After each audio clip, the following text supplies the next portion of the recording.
વાત આઈટીના દરોડાની તો ભુજમાં સતત ત્રીજા દિવસે પણ કેટલીક પેઢીઓ પર આઈટીનું સર્ચ એન્ડ સર્વે ઓપરેશન યથાવત રહ્યું હતું। બીએમસીબી બેંકના પૂર્વ ચેરમેન મહેન્દ્ર મોરબિયા ભુજ પરત ફરતા આઈટીની કાર્યવાહીમાં વેગ આવ્યો છે।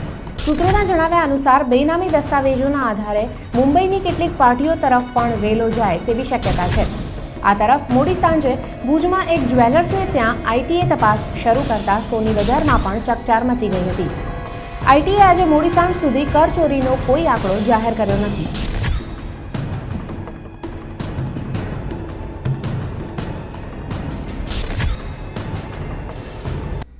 અબડાસાના વાયોરમાં આવેલી જેપી સિમેન્ટ કંપની સાથે 11.5 લાખની ઠગાઈ થઈ હોવાની ફરિયાદ મુન્દ્રા પોલીસના ચોપડે ચડી છે।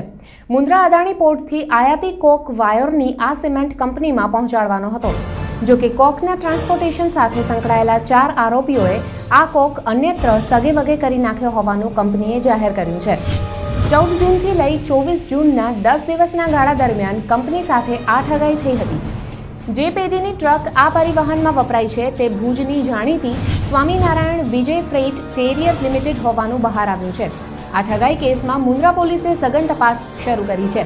તો બીજી તરફ અબડાસાના છછી ગામની સીમમાં આવેલી સુઝલોન કંપનીની પવનચક્કીના 35,000ના કેબલની ચોરી થયાની ફરિયાદ પણ પોલીસ ચોપડે ચડી છે।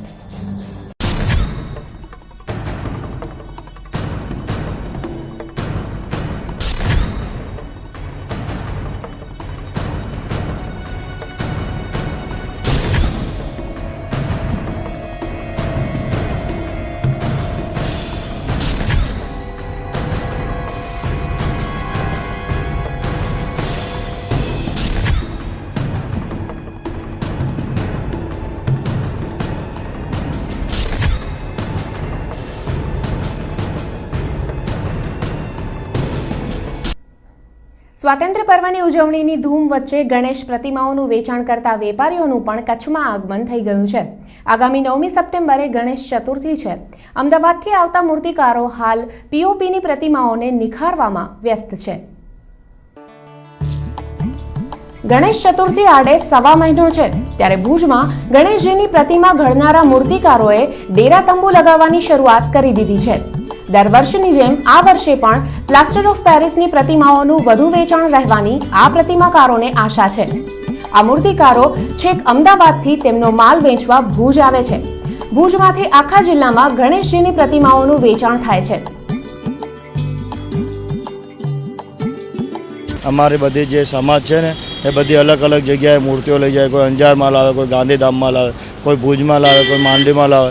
એમ અલગ અલગ જગ્યાએથી બધે અમદાવાદમાંથી રામદેવનગર ઇસરો એ સેટેલાઇટ ગુલબાઈ ટેકરા, બીજો ડેમ કરીને ત્યાં બુધરપરની બાજુમાં છે। એમ બધી જગ્યાએ અલગ અલગ મૂર્તિઓ બને છે। એટલે બધા જે પોતપોતે વેચતા હોય લઈ આ બધે અમદાવાદથી જ્યાં વેચાણ થતી હોય ત્યાં ગાડી બધા તંબુ તાણીને એની મહેનત કરે। ગત વર્ષે પીઓપીની પ્રતિમાના નિર્માણ પર સુરત પોલીસ કમિશનરે પ્રતિબંધ ફરમાવી દીધો હતો તો ગુજરાત પ્રદૂષણ નિયંત્રણ બોર્ડે પીઓપીની પ્રતિમાના નિર્માણ અને વિસર્જન પર પ્રતિબંધ ફરમાવી દીધો હતો।